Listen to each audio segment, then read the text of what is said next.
So we've got 3 warships, Malcolm, off the coast of New South Wales, I think about 250k. Yes, they're outside our economic zone, but we now learn, and the Prime Minister seems to say, oh, well, there's not much to see here, that the Chinese have let the Australian, I guess, Defence Minister or the Australian military know that they're going to use live ammunition in an exercise off Australia. And so we've got to divert commercial airliners. Have you ever heard of anything like this before? Well, certainly I think the key message that what we should be taking from this is not that the Chinese are operating within the bounds of international law. Yes, they are. That's accurate. The key message is that the Chinese are sending us a strategic signal that they can project power against Australia whenever they want and deploy their most powerful warships off our coast, relatively close by, and essentially demonstrate their military prowess. Now, this is an important strategic signal that which we should not be ignoring. We should be recognising that the Chinese are serious about projecting their maritime and naval capabilities much further out, and they'll probably be doing this again in the future. So I do think that this does send a message that we need to start thinking seriously about how we defend our air and maritime approaches more effectively.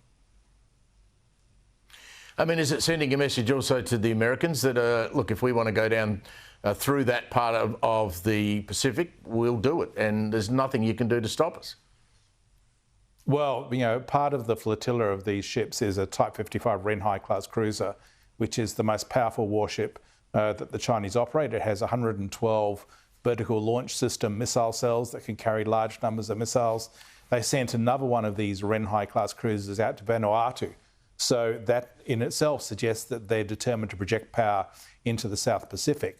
So I think that it does send a message to Indo-PACOM, to the Americans and to us that China is about becoming a blue water naval power, projecting power out when it wants, against whom it wants.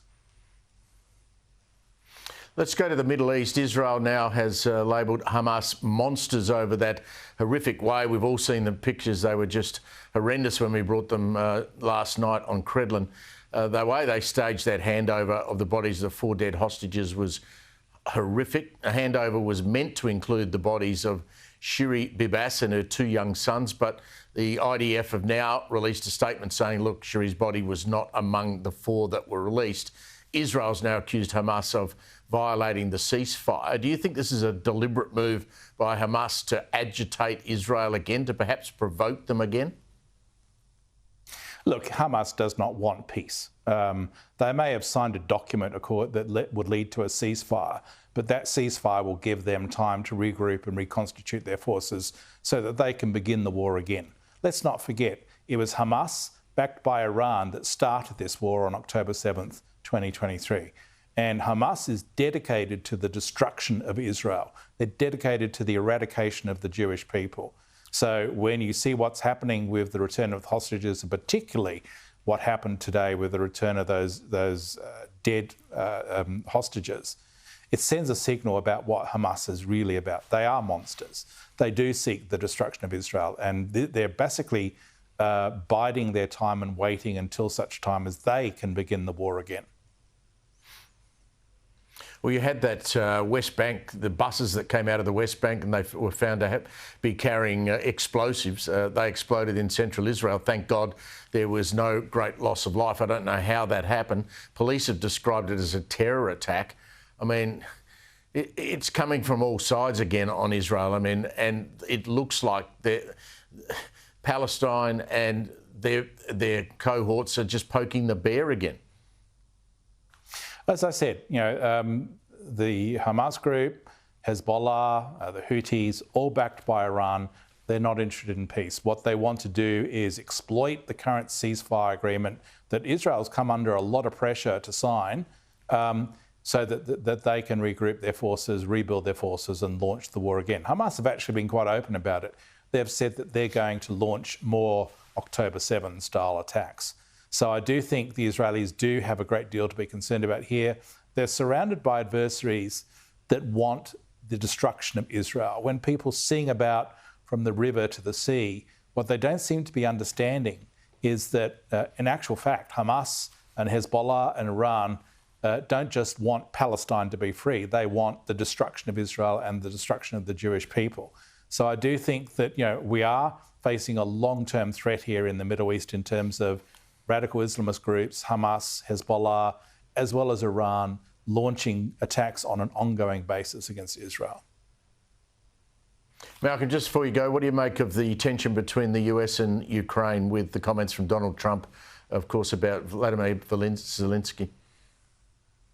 Look, it's really worrying because Donald Trump seems to be throwing aside everything that we have struggled to achieve, not just in regards to Ukraine, but everything since 1945 in terms of transatlantic security, relations between the United States and Europe, the NATO alliance, everything.